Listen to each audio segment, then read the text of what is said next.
Mpote na balandinyo surtout, il y a Adassa Temo TV. Soyez tous le bienvenue dans notre émission Les Abakuki. Oh, les Adassa chou de mon cœur. Oh, est-ce que vous êtes là présent? Tokoti lo mbangu na kati émission na biso. En tout cas, trop c'est trop.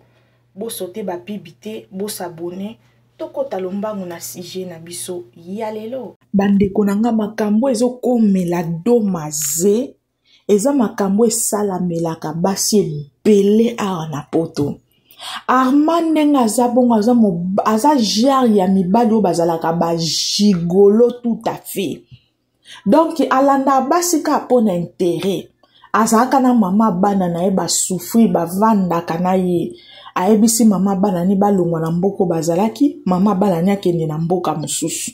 Mama bana ana zwa ye na bana bakenda na mboka musu bazela ye Armand ayate. Akomi ko luka trouble na kati ya foyer na ye po akendo bala domaze pesa ye mukanda. Eye ko sala mande nini? Yango yado na biso. Na pesa batu mingi ba conseil libala eza pona bato baza ba mature. Avant, je m'excuse, avant ozwa engagement na motu, il faut bo vanda ta inane, il faut bo yebana, o yeba comportement ya motu très bien, o yebe suko tia lokolo. Armand wana mobali mabe, musala na ye ko escroquer basi, musala na ye ko publier mitakala ya basi Armand. Et en plus, ndenga azoloba ki azana mitakala, azoloba bien ki akangi domaze aza deux fois aza 43. Ya domaze na biso. Soki ya solo, akobimisa ba video, akoteka ba matière, parce que eza ndenge na ye. Aza ba jara mibali oyo, amesana ko sala, tang azo sala rapport sexuel, na mwasi, azo filmer, pour un jour ayebike, ata kosio mama na longola na téléphone na longoli ta bombi anguna ba Google. Un jour ayebike bozwa na ba problème akobimisa ngo, avandaka inane na basite. A part domaze aza suna basi misusu wana, yangwana balobaka tula likolo tala. Yado na biso. Donc, l'erreur est humaine. Loko la déjà bokabwani ko zongela eli susute. Pena ebisabino balandi na biso vraie cause ya séparation na bango ezaka ka juste po domaze boyi ko pesa e mukanda. Domaze kanda boyi o pesa e mukanda wana boko mona mwa mobali wana makambo ko sala boko mona na mikolezo ya akobimisa ba video na ye. Et en plus boyo kangande na oloba bien Armand eza ndenge na ye makambo sala kana ba fi yango wana.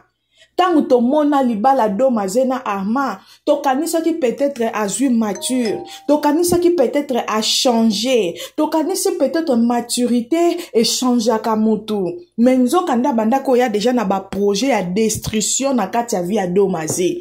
Tellement eloko ya ki ko luka akuti angote, domaze boy ko pesa e mokanda. Je m'excuse, yango ana komi ko bimisa biloko wana nyonso. Alors yado zala mayele. Naebi ke sala kapasi, papa mwana no amema na poto ezaka ba problème. O vandi 5 ans, tamula yo moko. O yesu kokutana na mutu ndoki yo na kati ya vi na yo. Bato bozo sala live bozo finga domaze. Comment est-ce que na communauté na biso boko banda kokotela ba gigolo, boko banda kokotela mibali, boko tela ndeko na biso ya mwasite. Et pourtant que atazo futa bino ba mbongo ya boteka dignité na bino te pona mbongo, boteka motema malamu na bino te pona mbongo. Armand aza mutute, Armand wana aza mobomi, alingaka koya kokota na via basi po abebisa. Yango to pesa basi na biso, mibali ya poto baza bandoki. Yango mona ke basi ebele ana mobali alingi na ye kopesa ye mukanda te. Pota mukaka opesa o mukanda, kindumbe ye 100%. Ta mukaka opesa o mukanda, oke ko bengisa basi otika na Kishasa. Baso tika na Angola, baso tika na Afrique kili. Omona mobile aza na poto azata na 5 makangu na Afrique. Ye wana zo sala kaka soko moni mobile no na poto ya ngana linga baje wana te. O nyoso kenda konje na Afrique ke ko sala nini? Mwasi na bano tiki bango awa. azokenda kosala bakindumba na ye kuna lobi ayeli osida mibala poto mibali babe bandoki bango mutu bakomisa basi mitema mabe envers bango. Alors domaze mobali wana aza mobali te ndenge aza bongo ye mutu azoteka matière ye bango akoteka matière na yo mobimba pe eloko tozobanga eza aya na mitakala na yo toza awa tozozela ngo eloko tozobanga soki 40 ango aza pe mutu a théâtre soki aza libanda théâtre boyeba ke akoya nango na réseau po Armand wana eza ndenge na ye ndenge afonctionnaka. Alors nazokamo bandeko na biso basi mosusu o bazokotela Armand aza mutu akotela te. Alors ya do tozopesa oka ba courage ebele. Courage, nzambe a consolé mutema no a peso makasi pono bunda bitumbala mo mobali na po c'est pas encore fini. Vous avez rien vu. Beaucoup mona makambo o Armand ko sala. Donc merci, bisous.